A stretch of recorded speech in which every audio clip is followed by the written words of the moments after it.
you a shooter or are you a competitor? Because yeah, you know, volume shooting, quantity shooting can help you prepare and on the technical side to get ready as you enter the US Open or the Southeast Regional.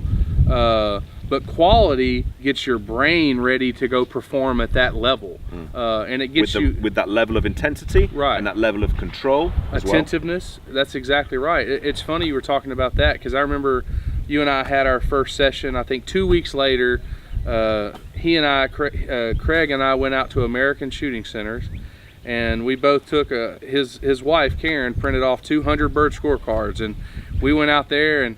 We both went out there, and you know, he's a Team USA veteran, really great shooter, and I've been blessed to be the same. And we went out there and basically had a competition between both of us, running our program, doing all this thing, and we both shot really good scores. But I remember he and I looking at ourselves after that point and saying, "Man, I'm done. I'm done. Yeah. But that's true practice, isn't it? I've worked so hard. I'm just finished." Each pair was done purposefully. Yeah, we were really we had a gentleman's bet going, and one of us wanted to beat the other within the system, and man, we were exhausted. And that's where it taught me how hard you have to work at the technical and the mental side if you want to, you know, obtain your goals. I always say there are 3 types of shooting. There's social, practice, and competition. Yeah. And the problem is that the social can come into practice too much. And sometimes for some people, social comes into competition too much as well. Yeah, absolutely. You've always got to define, what is my reason for coming out? Now, there's nothing wrong with coming out here to Westside and having a social day. It's a sport that we should love and enjoy. Absolutely fine. But that's the objective. Don't call it competition practice. Yeah. And I see people that say go to nationals in San Antonio every year, and they've shot 800 targets before they even get to the main event. Or they're cramming in to shoot the 5 stand at 10 o'clock to then rush onto the main event at 12 o'clock. What's your purpose? You want to the memory is going to be the big score in the main event. Yeah. So it's improving the quality of your practice to make the improvement to the quality of your competition. I've narrowed it down to there's practice and there's training. Practice is you're going out just shooting. Training, you're going out with a purpose. You're going to get more out of training. You're going to become better with training because now you have an objective. You're trying to go out and work on a specific goal. Practice just means you're going out shooting 5 or 6 stations, 300 targets, and walking out of here tired, but you really don't know what you got better at.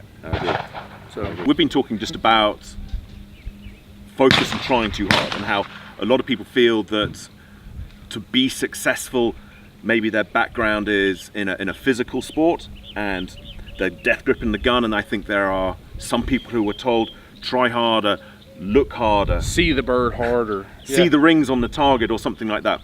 What's your view on that? And then I'll say it from the mental side, but from the technical side, what have you experienced with students recently? I think see the bird or see the rings is correct, but it basically has a timing to it. It's not something you can force. It's not something that I'm trying to bug my eyes out of the front of my head, or I'm trying to death grip the gun to break the bird. It's can I relax and match the speed of that bird until my eyes over time then sees that objective. I call it the 2%. I want to see 100% of 2% of that target. Okay. Yeah, I like that. And if I see that and I'm relaxed, it'll happen. If I'm trying to force it, then I'm trying to shoot the bird in a spot where I don't want to because I'm too tense. And you don't see it as well. You don't see it at all. Mental attentiveness allows you to have good visual focus. Absolutely. And it goes back to that sharing of the word focus. You've got visual focus and mental focus. So mental attentiveness. And within a attention span, you can't maintain attention for an entire station. You sometimes see people, they hit the first pair and they're just trying to load, trying to maintain that magic state. But actually with the pre-shot, you're trying to control that because it may only be 3-4 seconds that you can maintain focus for. I think very rarely when I'm measuring someone's attention levels, can they maintain a high intense level for more than 10 seconds. How many shoots, you know, in the years that all of us have been in this game, how many times have we seen that guy on the course that just gets so mad, so upset? And all, you know, say he's ran the first 3 or 4 stations, then he gets to that 5th station and drops 4 or 5 targets, and then it's the end of the world, and then he can't get over it. So the next thing, instead of that guy shooting a 95, now he's into a 65 because he completely falls apart because he goes backwards. He doesn't go into it and relax, but he goes into it trying harder and trying harder. But I'm sure you have students that come from a physical sport background, like absolutely. Football over here is a big thing. And so that's the reference point of success, of hit the person harder, try harder, be more physical. Whereas it's about having the physical control, the mental focus is relaxed. So within a pre-shot, it's about relaxing, but still being very intense, but for a short period of time. I think the hardest understanding, and I think as you and I work over time together, the biggest kind of aha epiphany moment I had was in one of our sessions, that obtaining that visual clarity where all of a sudden here I am trying to force it because I grew up a high-level football player because I was very small, but I grew up a high-level football player, and man, I could pack a pretty good punch. So the harder I tried and the harder I hit and the harder I focused per se, I got success. Where in this game, it's the more I can relax but be attentive, all of a sudden everything starts to function. I again go to golf where the tighter you grip the club, the worse the different directions the ball is going to travel because you're not in control. You're just swinging for the fence. And as you said, that it's about being attentive. Yeah. It's not a passive state. It's very much an active state of mind, but it's understanding the difference between the physical game and the mental game. It's having physical control with mental intensity. Absolutely. Yeah, it's staying relaxed and allowing it to happen, not trying to force it and then it won't happen, because the harder you try, the more you've kind of fuzzied everything up in your head, and now you're too aggressive, which is causing everything not to be able to flow and not allowing you to connect. So the field of work for what I'm working in is called psychophysiology. It's looking at the interaction between the body and the brain.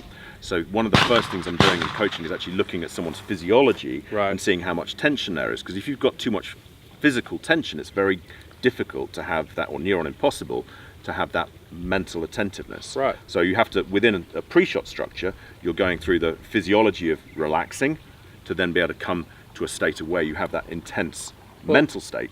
But it's what you're doing with the body is going to have a very much an impact on, like someone that's constantly re-gripping the golf club or the gun, or you see them being too tense, they cannot have that mental attentiveness. Well, one of the biggest things I think in my coaching is that you taught me is to not just look out past the gun as a coach, but to look behind the cage as well. Because if you look at the shooter, kind of like the man we were talking about that you coached earlier this week and I taught yesterday, I mean, you could see the physical tension, the try, the effort, the anger in his shoulders, in the way he stood, in the way he bent that knee and went forward. And, getting a guy like that to relax and then allowing it to happen, and then you see that big tower shot back there just blow up, and his eyes turn as white as your shirt, and that's the rewarding part of this. And it's not coming because he's not a technically good shooter, because he's got some work to do, but he had some good technique, but it was blending the technical and the mental side of it together, and that's what gave him the clarity to be able to do that. And I think that's successful as a coach and great to see.